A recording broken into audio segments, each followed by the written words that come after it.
자, 오늘 여러분과 함께 기쁨의 이유 네 번째 시간으로요, 지식과 총명이라는 제목으로 빌립보서 강해 하나님 말씀 나누도록 하겠습니다. 자, 여러분, 지난주 우리는 바울의 기쁨의 이유가 너희 때문이다 라고 함께 나눴습니다. 빌립보 교회 성도들과 맺었던 그 복음의 관계로 인하여 기쁘다 라고 함께 나누었죠.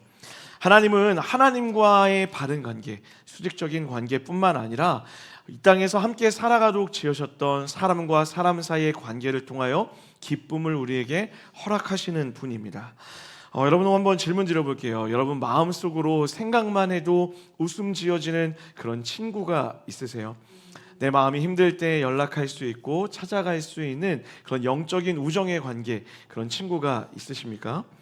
만약 내 삶에 단 한 명의 진실한 친구를 갖게 된다면 1000명의 적이 나를 불행하게 만드는 것 이상으로 나를 행복하게 만들 수 있습니다 라고 누군가 이야기했던 것처럼, 우리 안에 영적인 우정이 있다면, 우리 안에 뜨거운 우정이 있다면 이 땅을 살아가는 동안 큰 기쁨을 누리며 살아갈 수 있을 줄 믿습니다. 그래서 하나님이 우리가 함께 살아가도록 부르신 것이고, 함께 지어져 살아가도록 함께 이곳에 부르셨다라고 믿습니다. 그런 의미로 한 번만 더 옆 사람 보고 이렇게 인사했으면 좋겠어요. 친구가 되어주셔서 감사합니다. 아멘. 오늘도 지난주에 이어서 그 영적인 우정을 맺는 관계, 복음 안에서 맺어지는 관계가 어떤 의미인지 조금 더 살펴보려고 합니다.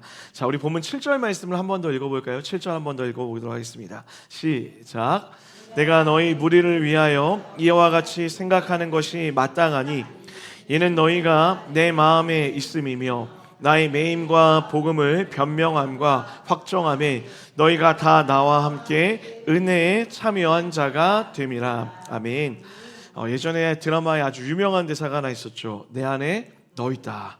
다 알고 계시네요. 같은 세대인가 봐요. 이 대사로 수없이 많은 남녀가 울고 웃었던 기억이 납니다. 놀랍게도 바울이 지금 동일한 고백을 하고 있어요. 내 마음에 너희가 있다. 내 마음에 빌립보 교회가 있다라고 이렇게 이야기하는 거예요.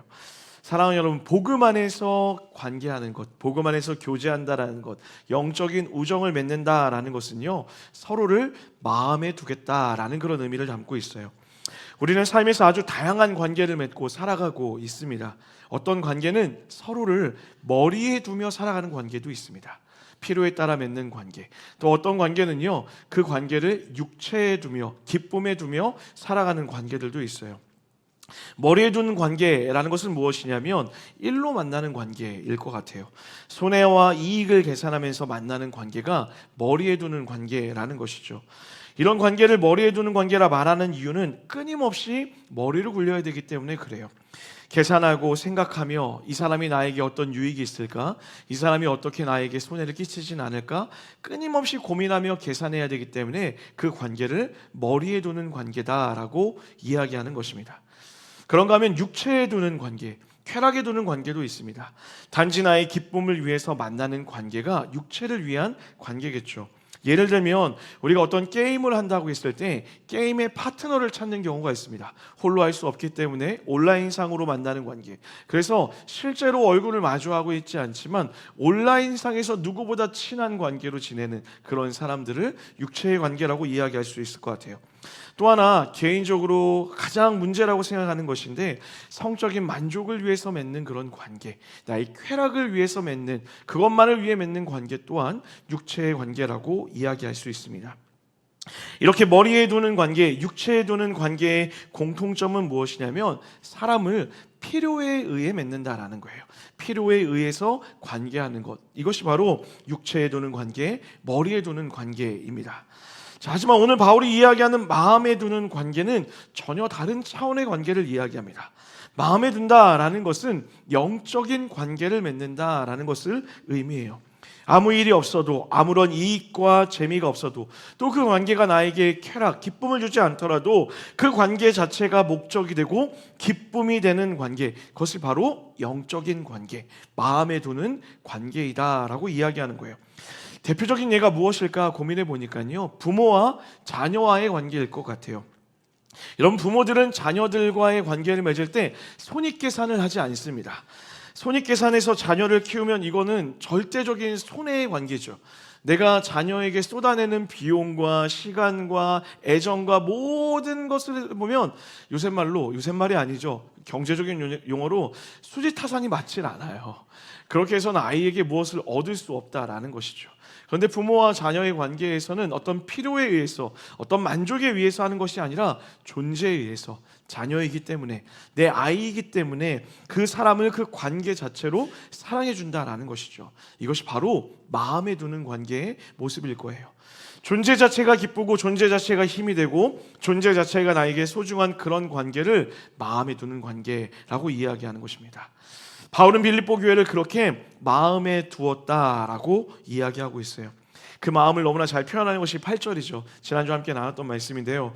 내가 예수 그리스도의 심장으로 너희 무리를 얼마나 사모하는지 하나님이 나의 증인이시니라. 창자가 끊어질 것 같은 그 마음으로, 간절한 예수 그리스도의 마음으로 서로를 사랑한다. 내가 너희를 그렇게 사랑한다라고 이야기하는 거예요. 사랑하는 여러분, 우리에게 기쁨을 주는 관계는 육체와 머리에 두는 관계가 아니라, 필요에 의해서 맺어지는 관계가 아니라 서로를 마음에 두는 관계일 줄 믿습니다. 요즘 사회가 힘든 이유가 무엇입니까? 현대인들이 힘든 이유는 이 관계의 모든 것들이 망가졌기 때문에 그래요.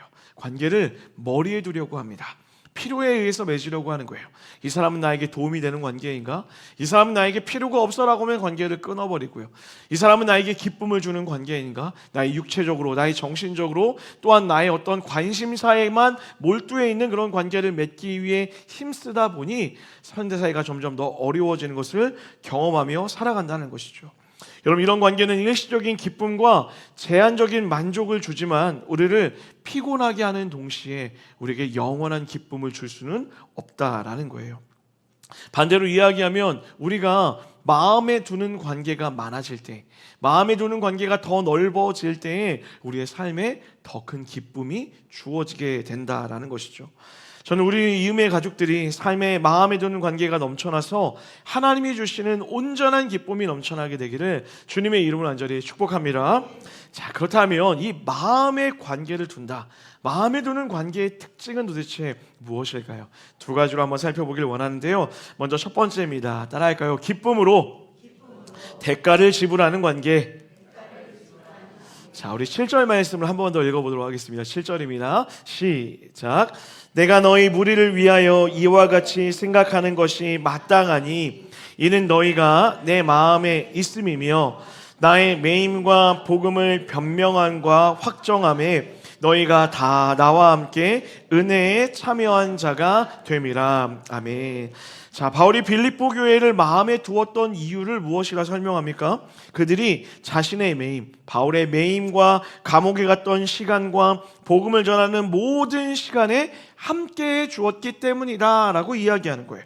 바울이 오해받고 옥에 갇혔을 때 먹을 것과 쓸 것을 후원했던 교회가 빌립보 교회였어요. 재판의 과정에서 많은 사람들이 바울을 공격할 때, 많은 사람들이 사도성을 의심할 때에도 의심하지 않고 바울을 지지해줬던 교회가 바로 빌립보 교회였다라는 것이죠. 한마디로 바울이 가장 힘들었던 그 시간을 빌립보 교회는 바울과 함께하였고, 그로 인하여 바울은 빌립보 교회를 마음에 두었다라고 이렇게 이야기하는 거예요. 자, 여러분 한번 생각해 보세요. 빌립보 교회 입장에서 생각해 보면 절대로 이런 빌립보 교회의 선택은 쉬운 일이 아니었습니다. 바울이 오해받을 때 그 옆에 서 있으면 같이 오해받을 수 있는 그런 상황이었어요. 옥에 갇혀 있을 때도 계속 같이 있으면 덩달아 피해를 볼 수 있는 그런 상황이었습니다. 더욱이 여러분, 옥바라지라고 하죠. 옥바라지 한다라는 것은요, 재정과 시간과 많은 것을 들여서 손해를 보면서까지 해야 되는 그런 일이었습니다. 한마디로 바울과 이 관계를 유지하기 위해서는 빌립보 교회가 치러야 될 수없이 많은 대가 지불이 있었다라는 거예요. 그럼에도 기꺼이 대가를 지불하며 바울의 곁을 빌립보 교회가 지켜주었고, 그런 빌립보 교회를 향하여 내가 너희 마음에 두었다, 너희를 내 마음에 두었다, 영적인 관계로 맺어졌다라고 바울이 지금 빌립보 교회를 향하여 이야기하고 있는 거예요. 여러분, 그 중에서도 빌립보 교회가 보여준 이 대가가 어떤 대가였습니까? 나를 불편하게 하는 일이었어요. 내게 유익이 없을지라도 기꺼이 하는, 나의 어떤 것이 주어지지 않는더라도 대가를 바라지 않는 그런 대가 지불이었다라는 것이죠. 여러분 사실 그렇습니다. 모든 관계는요, 지불한 대가의 크기만큼 그 관계가 깊어지게 되어 있어요. 그리고 복음 안에서의 관계는 상대를 위해 기꺼이 대가를 지불하고 함께해야 된다라고 이야기하는 것입니다. 사랑하는 여러분, 어려움에 처한 사람, 곤란에 처한 사람, 재정적으로 도움이 필요한 사람을 절대로 그냥 지나치지 않으셔야 돼요. 그때가 우정을 쌓을 수 있는 기회이며, 그때가 하나님이 주시는 복음의 교제, 마음에 들 수 있는 교제, 코이노니아를 누릴 수 있는 기회의 시간이 된다라는 거예요. 제가 함께 사역하는 사역자들에게 늘 이야기하는 목회의 철학 중에 하나가 이런 것이 있어요. 무엇이냐면, 기쁠 때도 함께 하지만 슬플 때는 무조건 함께 해야 된다라는 거예요. 결혼식에는 못 가더라도 장례식에는 무조건 가야 된다는 거예요. 그렇다고 결혼식을 안 가겠다라는 그런 의미는 아니고, 슬픈 일이 있을 때는 무조건 어떤 상황에서도 최선을 다해서 함께 하려고 노력해야 된다라고 이야기하곤 합니다. 이유가 명확합니다. 힘들 때 함께하는 그 시간만큼 하나님이 주시는 축복을 누릴 수 있는 시간이 없기 때문이에요. 아이러니게도 가장 힘든 그때가 가장 서로에게 따뜻한 사랑을 느낄 수 있는 시간이 된다라는 것이죠. 그런 의미로 작년을 한번 돌아보니까요, 작년에 이음용산교회 안에 있었던 장례 시간들이 참 많은 은혜의 시간이 되었던 기억이 납니다. 개척을 하고 났으니 서로가 잘 알지 못하잖아요. 그래서 제가 장례 광고를 이렇게 올릴 때면 몇 분이나 가실까, 이런 생각을 할 때가 참 많았습니다. 그러면 저희 차 카니발과 교회 스타렉스 한 대 정도면 가면 되지 않을까라고 생각했는데 깜짝 놀랐어요. 장례식마다 차가 부족할 정도로. 그래서 여러분 놀라지 마세요. 저희가 다른 교회 차를 빌려서 갔어요. 다른 교회 스타렉스를 빌려서까지 차 세대와 개인차까지 해서 수없이 많은 사람들이 그 장례에 참여하는 것을 보게 돼요. 제가 물어봤어요. 혹시 잘 알고 계셨어요? 아니요. 장례 소식을 듣고 기도하고자 하는 마음으로 가게 되었어요 라고 이야기하시는 거예요. 그 이야기를 들을 때마다 얼마나 제 마음이 기뻤는지 모릅니다. 아니나 다를까 여러분, 그렇게 장례식장에 도착하면 슬픈 가운데 있었던 그 지체들이 함께 모여있는 그들을 통하여서 위로와 사랑을 경험하는 것을 보게 되었어요. 사랑하는 사람을 떠나보내는 자리를 사랑이 채우는 것을 경험하는 시간이었다라는 거예요. 슬플 때 함께 할 수 있는 것, 이것이 바로 하나님의 코이노니아를 누릴 수 있는 기회라는 것이죠. 여러분, 공동체에서도 마찬가지입니다. 셀에서도 마찬가지예요. 셀에서 보석 같은 우정이 어떻게 만들어지는 줄 아십니까? 어려울 때 그 삶에 함께 할 때에 그 우정이 짙어지는 거예요. 여러분, 이게 쉬운 일일까요? 아니요. 귀찮고 어려운 일이라는 거예요. 누군가의 삶에 개입한다라는 것은요, 쉬운 일이 절대로 아닙니다. 많은 대가를 지불해야 돼요. 재정을 써야 하고요, 내 시간을 써야 하고요, 마음을 써야 돼요. 특별히 내 마음을 쓴다라는 것은요, 너무나 어려운 일이라는 거예요. 특별히 우리가 살고 있는 세상은 누군가를 향하여 마음의 대가를 지불하라고 이야기하고 있지 않아요. 그것을 낭비하는 삶이라고 이야기한다고요. 그런데 오늘 성경에서 마음에 두는 관계는 그 낭비가 거룩이 될 것이고, 그 낭비가 서로에게 기쁨이 될 것이고, 그 낭비가 우리에게 온전한 기쁨을 주는 관계로 만들어주는 축복이 될 것이다라고 이야기하는 거예요.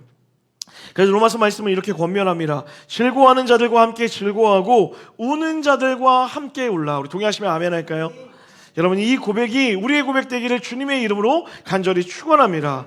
여러분, 거저 없는 관계는 없습니다. 기꺼이 관계의 대가를 지불할 때, 그 관계의 대가를 지불하고 대가를 말하지 않을 때, 그곳에서 하나님이 기뻐하시는 마음에 두는 관계가 이어지고, 영적인 관계, 복음으로 맺어지는 관계의 축복을 누리게 된다라는 거예요. 사랑하는 여러분, 저는 우리 의회 가족들이 서로를 위해 기꺼이 대가를 지불하는 관계 되었으면 좋겠어요. 서로의 시간에 함께하고 서로의 마음에 함께하며 서로의 기쁨에 함께할 수 있는 대가 지불로 인하여 우리로 하여금 말할 수 없는 기쁨을 누리는 여러분과 제가 되기를 주님의 이름으로 간절히 축원합니다. 자, 그런가 하면 마음에 두는 관계의 두 번째 특징은 이것입니다. 한번 더 따라할까요? 지식과 총명으로 채워지는 관계. 자, 우리 9절 말씀 한번 읽어볼까요? 9절입니다. 시작. 내가 기도하노라 너희 사랑을 지식과 모든 총명으로 점점 더 풍성하게 하사.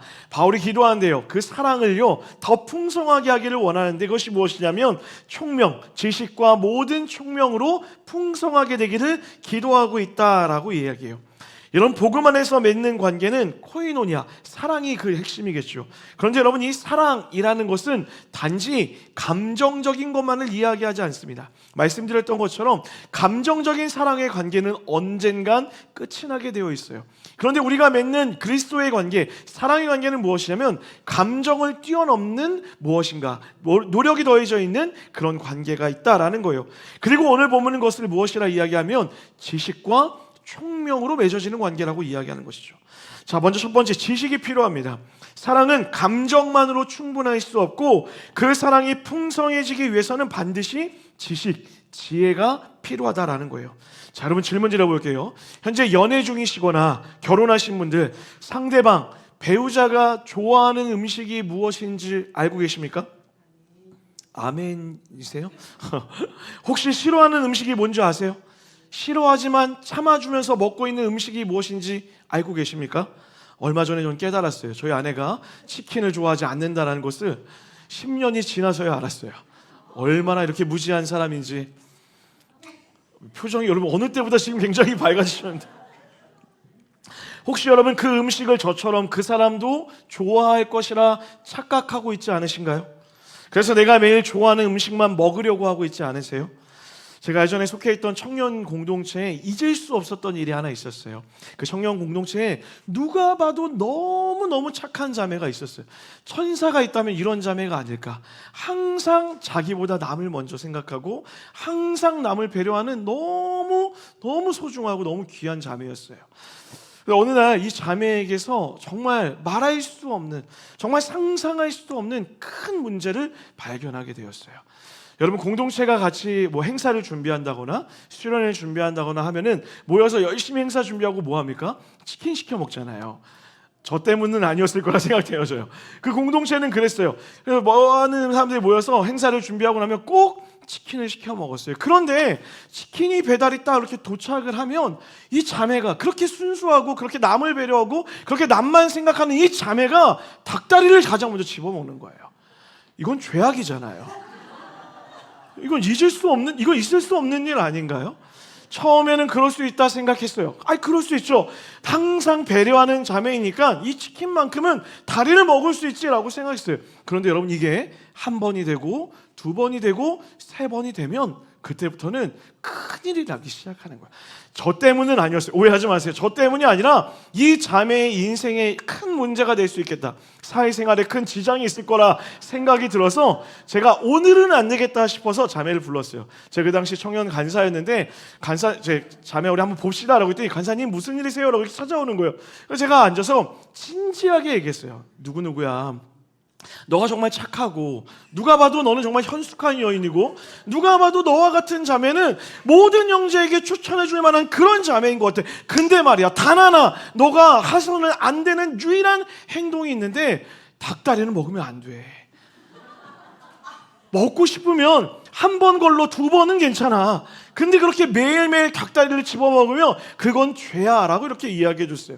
그래서 여러분, 너무 깜짝 놀랄 만한 얘기를 하는 거예요. 자매가 이렇게 보면서 사색이 되더니 이런 거예요.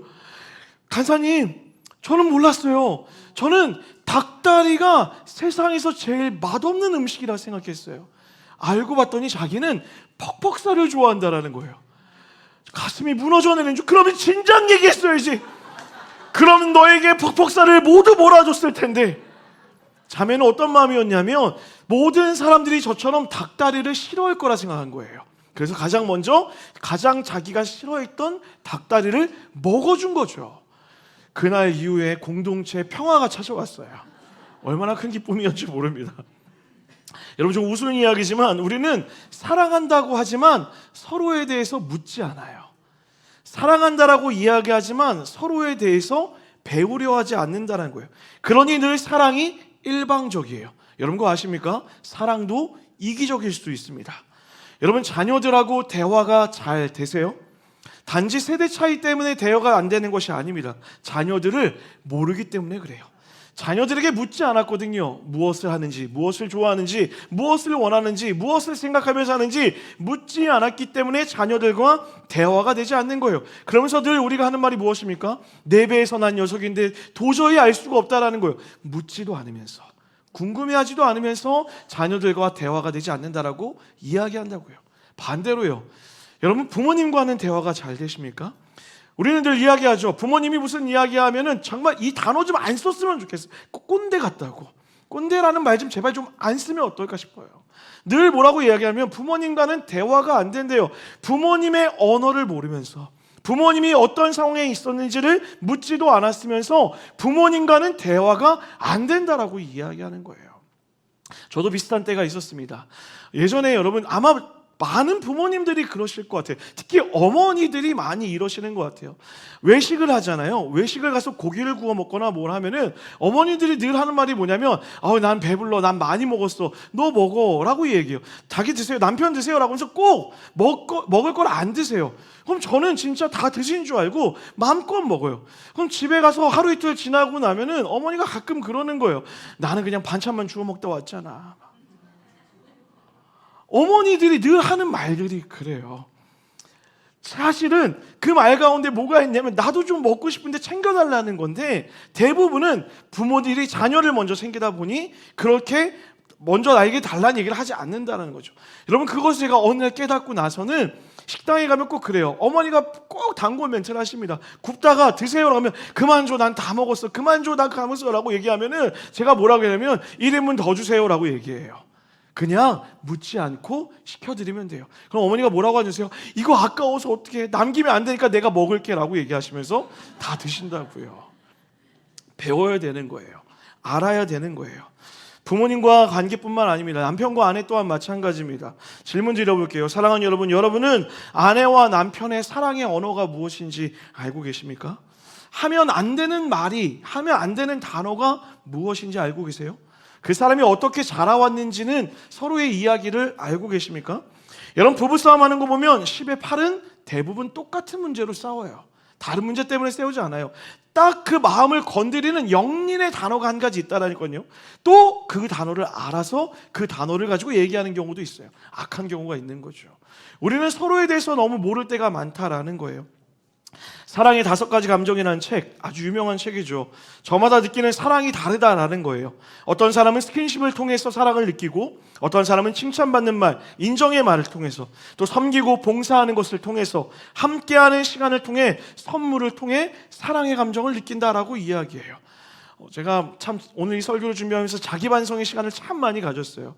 저는 어디에 다녀오면 꼭 아내에게 선물을 사다 줬어요. 제 나름에는 정말 좋은 것, 이쁜 것, 비싼 걸로 이렇게 사다 주면 아내가 꼭 반응이 별로 좋지가 않아요. 기분이, 리액션이 막 이렇게 받았을 때 어쩜 이런 걸 사다 줬어요 이러길 바라는데, 아내는 왜 또 사왔어, 약간 이런 마음인 거예요. 저는 그래도 스스로 뭐라고 생각했냐면, 뒤에 가서 좋아할 거야, 괜히 나한테 미안해서 그런 거야 라고 생각했어요. 근데 설교를 준비하다가 어제 제가 엊그저께 아내에게 이렇게 누워있는데 물어봤어요. 여보, 당신의 사랑의 언어는 선물이 맞죠? 라고 했더니 아닌데요? 깜짝 놀랐어요. 그러면서 그건 뭔데? 봉사요. 그러니 제발 집안일 좀 해줘요 라고 얘기하던 거예요. 너무 놀랐어요. 저는 10수년 동안 선물로서 그걸 때우려 했던 저의 연약한 모습을 발견한 시간이었다는 거. 우리는 서로에 대해서 너무 모를 때가 많다는 거. 시간이 많이 지났다고 아는 것이 아니라, 시간이 지나도 묻지 않으면, 관심을 갖지 않으면 알 수가 없다라는 것이죠. 셀도 마찬가지입니다. 교회도 마찬가지예요. 교회는 여러분 사랑을 받기 위해 모이는 건 맞습니다. 지난주 찬양 불렀던 것처럼, 찬양이 얘기했던 것처럼 사랑받기 위해 모는 것도 맞죠. 그러나 이 교회의 공동체의 본질은 무엇이냐면 사랑하기 위해 모였다는 거예요. 근데 더 큰 문제는 뭐냐면 내가 하고 싶은 대로 사랑해요.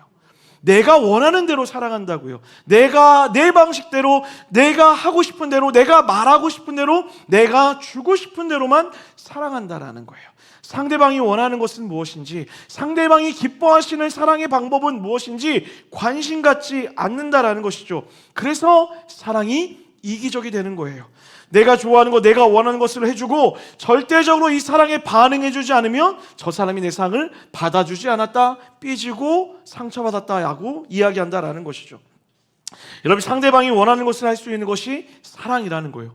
그 사랑을 위해서 우리는 서로에 대한 지식이 필요한 거고요.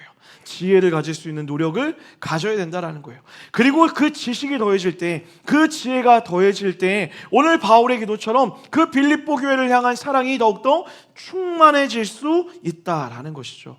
저는 우리 힘의 모든 가족들이 여러분의 모든 관계, 가족들뿐만 아니라 부부관계, 또 자녀의 관계, 부모와의 관계, 형제와의 관계, 무엇보다 이 공동체의 관계에서 서로를 알기 위해, 지식을 쌓기 위해 노력하는 여러분과 제가 되기를 주님의 이름으로 간절히 축원합니다. 자, 그런가 하면 바울은 마음에 두는 사랑을 위해서는 또다시 총명이 필요하다라고 이야기해요. 자, 이 총명을 영어로는 인사이트라고 이야기합니다. 총명이란 지금 무엇을 해야 되는지를 알고 무엇을 하지 말아야 되는지를 아는 것, 다시 얘기해서 분별력을 갖는 것을 이야기해요. 그래서 여러분, 지식이 정보라고 한다면 총명은 분별력에 해당한다는 걸 다시 한번요. 지식은요, 정보, 그 사람에 대한 정보를 이야기하는 것이라면 이 총명이라는 것은 분별력에 대한 이야기하는 것이죠. 예를 들어 이런 거예요. 지금 아내가 너무 화가 나 있어요. 그런데 눈치 없이 가서 여보 배고프니까 밥 먹읍시다 라고 얘기하면 그 화에 불을 지피는 것과 똑같다는 거죠. 그 상황 가운데 무엇을 말해야 될지, 무엇을 하지 말아야 될지 분별력을 갖는 지혜가 필요하다라는 거예요. 제가 예전에 사역할 때 선배 목사님이 젊은 전도사들 불러놓고 이거는 평생 사역에 마음에 두고 있어야 된다라고 하면서 주셨던 명언이 한 가지 있어요. 한번 맞춰보세요. 여러분, 믿음, 소망, 사랑 중에 가장 있어야 될 것은 무엇일까요? 센스라고 이야기하더라고요. 믿음, 소망, 사랑 중에 그 중에 제일 있어야 되는 것은 센스라는 거예요. 제가 정말 그 말을 잊을 수가 없어요. 어떠한 관계 가운데서도 분별력이 없다면 사랑도 의미가 없을 수 있다는 거죠. 자, 그렇다면 이 총명, 분별력은 어디로부터 오는 걸까요? 두 군데로부터 오는데요. 첫 번째는 하늘로부터 옵니다. 성령이 주시는 선물이 분별력이에요. 여러분, 기도할 때 주어지는 가장 큰 축복이 바로 분별할 수 있는 능력을 준다라는 거예요. 고린도전서 2장 12절 말씀인데요. 다 같이 한번 읽어볼게요. 고린도전서 2장 12절입니다. 시작.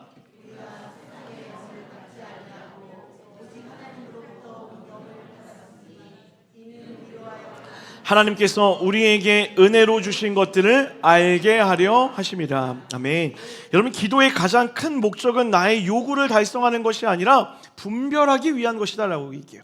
하나님의 뜻으로 무엇이 옳고 그른지를 분별하게 하는 것, 이것이 기도의 큰 축복 중에 하나라는 것이죠. 그래서 여러분, 우리가 성령으로 충만해지면, 성령 충만한 사람을 보면 많은 어른들이 그런 얘기해요. 야, 저 사람 참 총기 있어 보인다 라는 그런 이야기들을 하곤 했어요. 여러분, 또 오해하셔서 그 안에 무슨 귀신 들린 것처럼 신기가 있다 그런 의미로 이야기하는 것이 아니라, 성령이 충만하면 그 안에 뭔가 분별할 수 있는 능력들, 분별할 수 있는 지혜가 많아진다라는 그런 의미로 이야기하고 있다라는 거예요. 여러분, 성경에서 가장 총명한 사람을 하나 뽑으라고 한다면 많은 사람들이 다 넣고 다니엘이라고 하는 사람을 뽑을 거예요. 여러분, 그 다니엘의 지혜가 어디서부터 왔다라고 이야기합니까? 하늘로부터, 하나님으로부터 온 것이다라고 성경은 증언하고 있어요. 이렇게 여러분, 분별력은 하나님으로부터 주어지는 것입니다. 기도할 때 그 분별이 우리 가운데 주어지게 될 것이고, 우리에게 말해야 될 것과 말하지 않아야 될 것을 분별할 수 있는 능력이 주어진다라는 거예요. 자, 그렇지만 기도만으로 그것이 되는 걸까요? 기도만으로 그것이 되어졌다면 여기 있는 누구도 분별력 없이 살아가는 사람은 없어야 될 거라는 거예요. 마찬가지라는 거죠. 여러분, 기도와 더불어 우리의 노력 또한, 인간의 노력 또한 필요하다라는 거예요. 우리 마지막으로 한 번만 더 따라합니다. 관심이 분별력을 만듭니다. 여러분, 관심이 있을 때 분별할 수 있게 된다는 거예요. 관심이 있을 때 총명해진다라는 거예요. 관심이 있을 때 센스를 가질 수 있게 된다라는 거예요. 예를 들어서 여러분, 스마트폰에 관심이 많은 사람은 스마트폰을 다루는 부분에 있어서 센스를 갖추게 된다라는 거죠. 여러분, 저는 전자기기를 살 때면 꼭 물어보는 사람이 있어요. 저는 인터넷 검색 잘하지 않아요. 그냥 이분에게 가면 그냥 모든 걸 다 알 수 있어요. 안나영 목사님. 그냥 찾아가서 목사님 제가 핸드폰을 좀 바꾸려고 해요 라고 얘기하면 목사님이 저에게 이렇게 얘기해요. 목사님의 핸드폰 사용의 이런 내용들을 봤을 때는 요런 기종에 맞을 것 같고 요런 거는 필요가 없을 것 같습니다. 요렇게 해서 요때 구매하시면 될 것 같습니다 라고 이야기해 주면서 구매 날짜와 정확한 금액까지 가르쳐 주세요. 심지어는 본인이 인터넷으로 검색하다가 싼 가격이 나오면 목사님 지금입니다 구매하십시오 라고 이렇게 얘기해 주세요. 오늘부터 여러분 핸드폰 구매하실 분들은 안나영 목사님 찾아가지 않기를 부탁드릴게요. 안나영 목사님은 전자기기에 관심이 많으세요. 그래서 그 부분에 있어서 총명함이 있어요. 반대로 저는 전자기기에 관심이 하나도 없어요. 저는 하나 사면 그냥 제가 필요한 딱 그 기능만 끝까지 써요. 그래서 저는 저에게 누군가 물어보면 대답해 줄 능력이 없다라는 거예요. 무엇인가에 관심을 가지면 그것에 노력을 더하게 돼요. 그 노력이 더해서 그것의 많은 부분에 옳고 그름을 분별할 수 있는 능력을 갖게 된다라는 것이죠.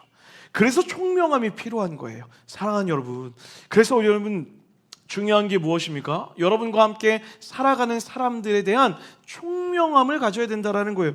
근데 문제는 무엇이냐면 우리는 내 옆에 사람에 대해서 총명해야 되는데 주식에 대해서만 총명해지기를 원한다는 거예요. 내 옆에 있는 사람에 대해서 총명해져야 되는데 우리는 부동산에만 총명해지기를 원한다는 거예요. 내 옆에 있는 사람에 대해서 분별력을 갖고 총명해져야 되는데 우리는 우리 자신의 성공에만 총명해지기를 기도하고 있다는 것이죠.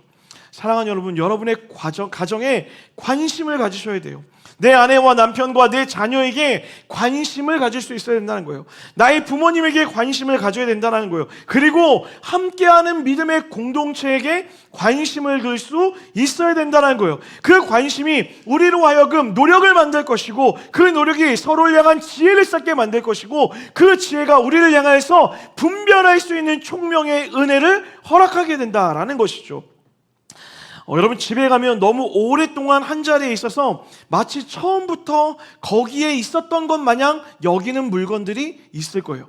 예를 들면 옷장 같은 거죠. 여러분 옷장은 그냥 관심을 두지 않으면 10년이고 20년이고 그냥 그 자리에 있는 것처럼 생각할 때도 있을 거라는 거예요. 그 자리에 있었나 싶을 정도로 그냥 마치 거기에 애초에 집에 왔을 때부터 붙어 있었던 것처럼 생각하는 경우가 있다라는 거예요. 그런데 여러분 아시죠? 옷장에도 관심을 가지면 이 옷장을 어디에 옮겨둬야 될지를 고민하게 된다라는 거예요. 마찬가지입니다, 여러분. 여러분 함께하고 있는 그 사람들에 대해서 여러분 어떻게 생각하십니까? 혹시 아무도 관심도 두지 않았던 10년이고 20년이고 관심 두지 않아서 마치 그 자리에 있었던 것처럼 그냥 그 자리에 존재하는 게 당연한 것처럼 여러분과 함께하는 사람들을 그렇게 대우하고 있지 않으세요? 내 남편이니까, 내 아내이니까, 내 자녀이니까, 내 믿음의 공동체이니까 당연히 그 자리에 있어야 돼 라고 생각하고 있지 않냐라는 거예요.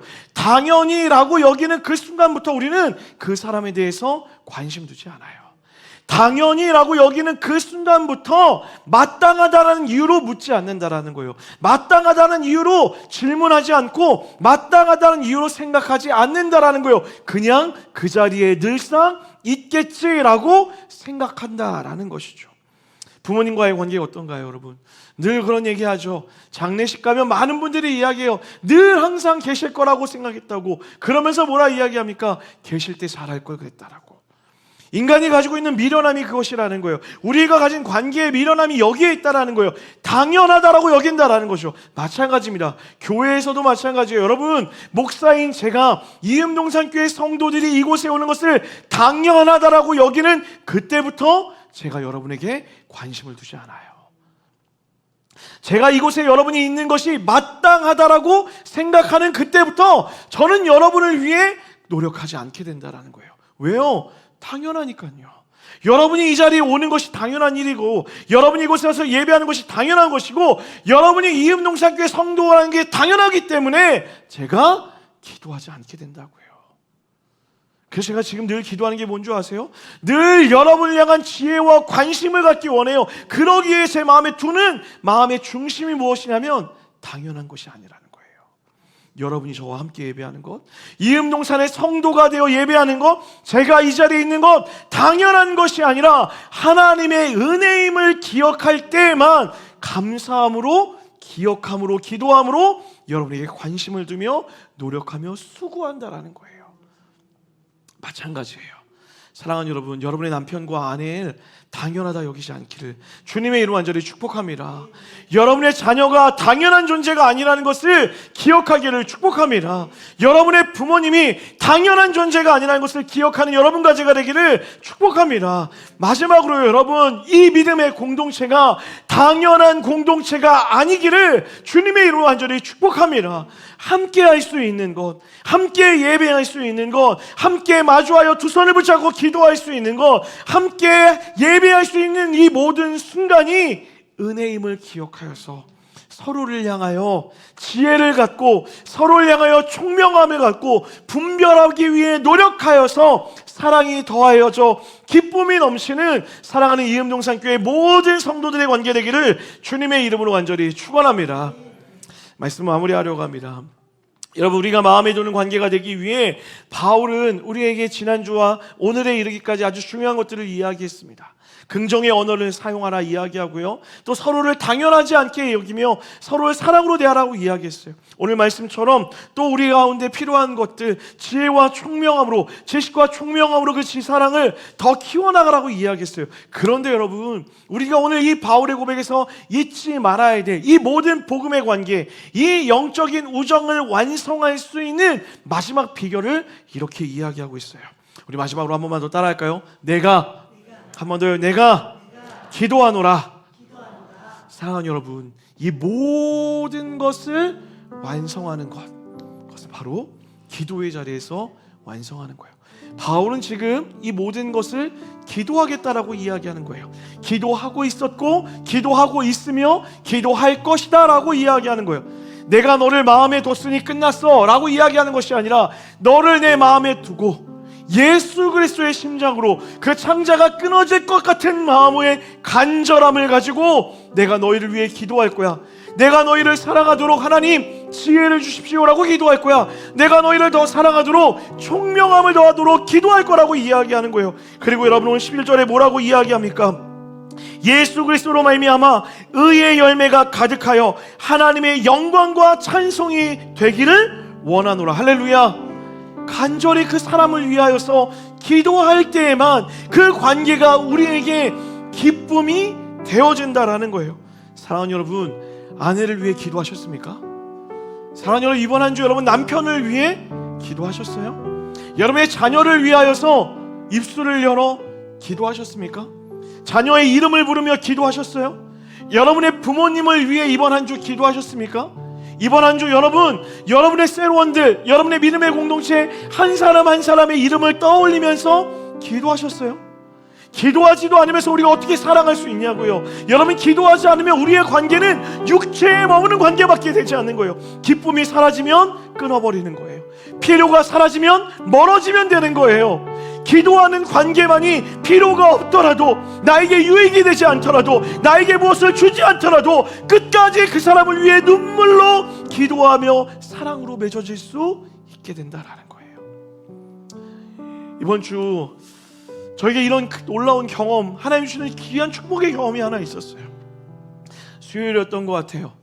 우리 청년 공동체에 전혜리라는 자매가 있습니다. 안다영 목사님을 통해서 연락을 받았어요. 어머니께서 항암 치료 중이셨어요. 근데 갑작스럽게 폐와 심장에 문제가 생겨서 중환자실로 가게 됐다라는 거예요. 그 이야기를 듣는데 마음이 너무 무너지는 거예요. 전화했습니다. 전화해서 여보세요 하는데 이미 울고 있는 우리 혜리자매의 목소리를 듣는데 마음이 무너지더라고요. 전화로 간절히 기도해 주세요. 그리고 얘기했습니다. 공동체가 기도할 거야. 공동체가 어머니 위해 기도할 거야. 혜리야, 너 위해 기도할 거야. 그러니 염려하지 말자. 그리고 그날 수요일 저녁에 함께 모든 성도들이 기도했어요. 새벽마다 기도하고 있습니다. 어제도 기도했고요, 오늘도 기도할 거고, 오늘 예배 후에도 함께 기도할 거예요. 근데 여러분, 어제 혜리자매한테 연락이 왔어요. 목사님 감사해요. 의사를 만났는데 많이는 아니지만 아주 조금 호전이 되셨다라고 얘기하는 거예요. 그리고 주말을 잘 버티면 나아질 수 있을 거라는 그런 이야기를 하는데 제 마음에 기쁨이 올라오는 거예요.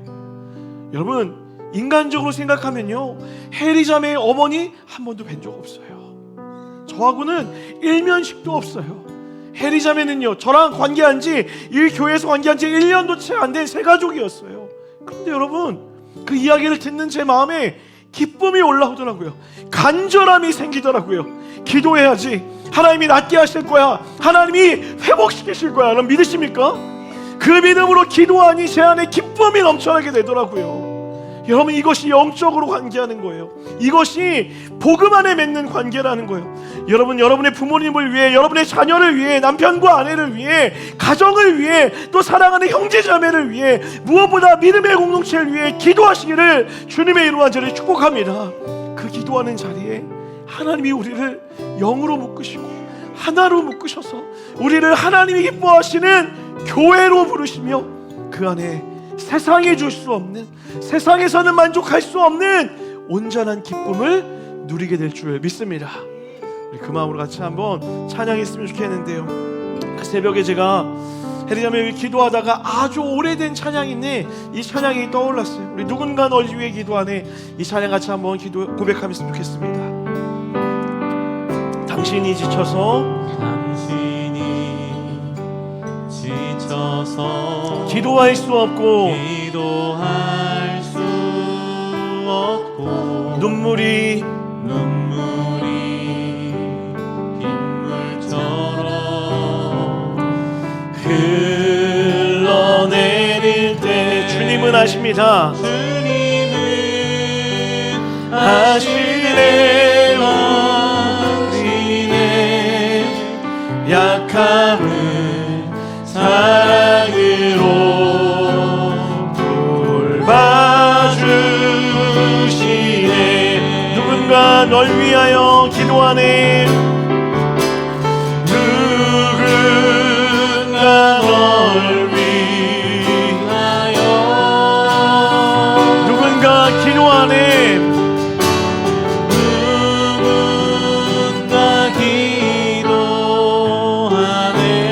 내가 홀로 외로워서, 내가 홀로 외로워서 마음이 무너질 때 누군가 널 위해, 누군가 널 위해 기도하네. 우리 한 번 더 고백합시다.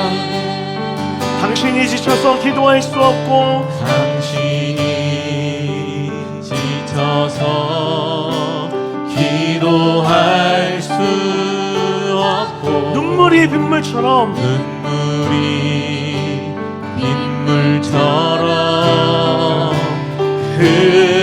흘러내릴 주님이 우리를 위해 기도하십니다. 주님은 하시네.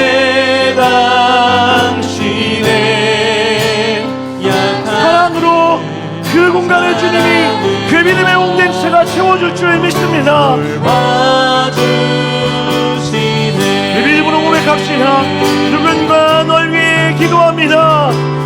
누군가 널 위하여,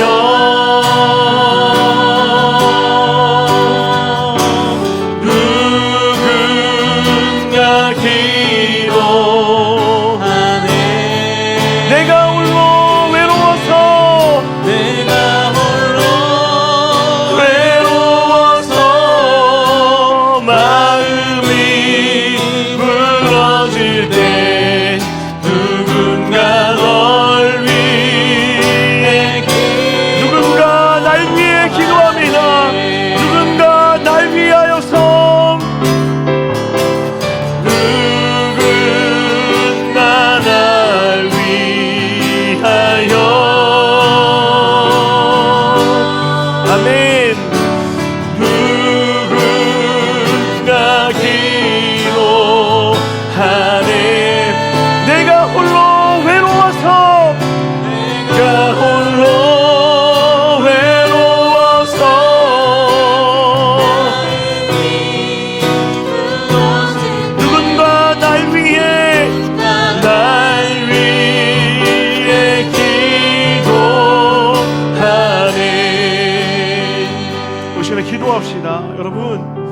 여러분 이 찬양의 고백 가운데 이 누군가가 우리가 되었으면 좋겠어요.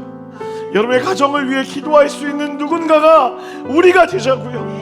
이 교회를 위해 기도할 수 있는 누군가가 내가 되었으면 좋겠다라는 거예요. 이 시간에 기도할 때 떠오르는 그 사람을 위해 기도합시다. 하나님, 하나님의 마음으로 기도하길 원하오니 지혜와 총명을 더하여 주시옵시고 사랑하되 더욱더 사랑할 수 있는 내가 되게 하여 주시옵소서라고 이 시간에 마음을 다하여 떠오르는 그 사람을 위하여 충고하며 기도하며 나아갑니다. 기도하겠습니다. 하나님, 이 시간에 마음을 다하여 기도하며 나아갑니다. 우리 사랑하는 이 운동산의 모든 공동체 가운데 하나님의 놀라운 은혜와 사랑을 더하여 주시옵시고 하나님 마음을 다하여 기도할 때에 그 마음에 하나님 주시는 은혜와 하나님 주시는 그 풍성한 수박 있게 하옵시고 주님, 세상에 줄 수 없는 위로가 그 마음에 넘쳐날 수 있도록 아버지 하나님 역사하시고 함께하여 주시옵소서. 그렇게 하나님 무너진 마음 가운데 하나님 깨어진 마음 가운데 하나님의 사랑이 오늘 그것에 채우셔서 하나님의 지혜와 사랑으로 총명하게 하시며 채워나가실 줄 믿사오니 아버지 하나님 함께하여 주시옵소서. 하나님, 우리가 그렇게 누군가 그 마음을 다하여 간절히 소망하기를 기도하며 나아갑니다. 의의 열매를 맺기로 성령의 열매를 맺기로 분별함을 갖기를 기도하며 나아가오니 아버지 하나님 놀라운 은혜와 역사로 함께하여 주시옵소서. 주님의 지혜의 총명함이 부어짐을 믿습니다. 무너진 마음에 깨어진 마음에 하나님 상처받은 그 마음에 아버지의 은혜를 부어주시옵시고 아버지의 사랑을 부어주시옵시고 능력을 부어주시옵소서. 주님이 함께 하심을 믿습니다. 능력으로 채우실 줄 믿사오니 아버지 하나님 함께하여 주시옵소서. 예수 그리스도가 그렇게 기도했던 것처럼 우리 또한 간절함으로 기도하며 나아갑니다.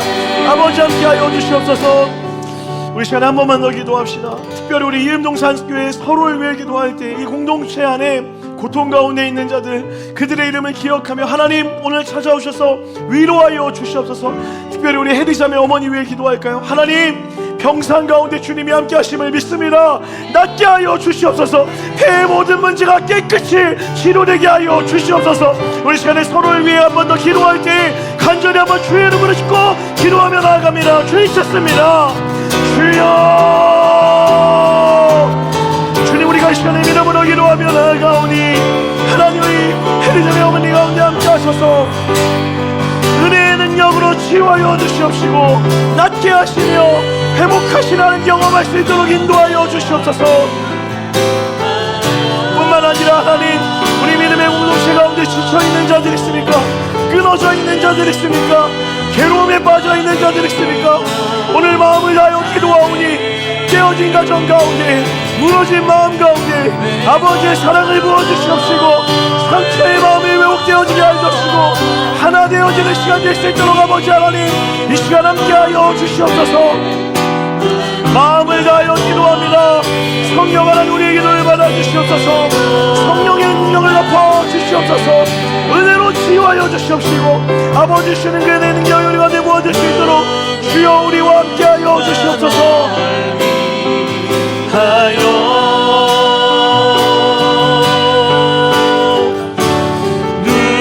누군가 기도하니 하나님, 우리가 그렇게 아버지의 누군가가 되기를 원합니다. 그래서 하나님, 우리 가정을 위해 기도하는 한 사람 되게 하여 주시고 우리 가정을 위해 기도하는 한 사람 되게 하여 주시옵시고 교회를 위해 기도할 수 있는 한 사람 되어질 수 있도록 주여 역사하시고 함께하여 주시옵소서. 우리의 기도를 받으셔서 응답하신 하나님을 찬양하며 나아갑니다. 주님 함께하여 주시옵소서. 사랑이 많으신 하나님, 우리에게 함께할 수 있는 믿음의 공동체를 허락하심에 감사합니다. 나의 가정과 나의 사랑하는 남편과 자녀들과 사랑하는 부모님, 그리고 사랑하는 믿음의 교회 공동체를 허락하심에 감사합니다. 하나님, 그 사랑이 당연한 것으로 여기지 않게 하여 주시옵시고 늘 그를 향하여 관심을 두며 지혜를 쌓아가며 기도할 수 있는 우리가 되기를 원하오니 주여 우리와 함께하여 주시옵소서. 가정을 위해 기도하는 한 사람 되게 하여 주시옵시고, 교회를 위해 기도하는 한 사람 되게 하여 주시옵시고, 그냥 이기적으로 살아가는 것이 아니라 서로를 위하여 노력하며 살아갈 수 있는 믿음의 공동체로 달아나갈 수 있는 우리가 될 수 있도록 인도하여 주시옵소서. 사랑하는 혜리 자매와 그 가정을 위해 기도합니다. 주님이 반드시 치료하심을 믿사오니 성령 하나님 지금 이 시간 함께 하셔서 치유의 영선을 발하여 주시옵시고, 여호와라 바야 하나님 함께하여 주시옵소서. 뿐만 아니라 이음의 모든 고통 가운데 있는 가정 가운데, 또 그들의 상처 가운데, 또 그들의 마음 가운데 네가 이 시간 약사 예수 그리스도의 명하노니 은혜와 능력이 부어지게 될지어다. 상처는 끊어지게 될지어다. 회복하게 될지어다.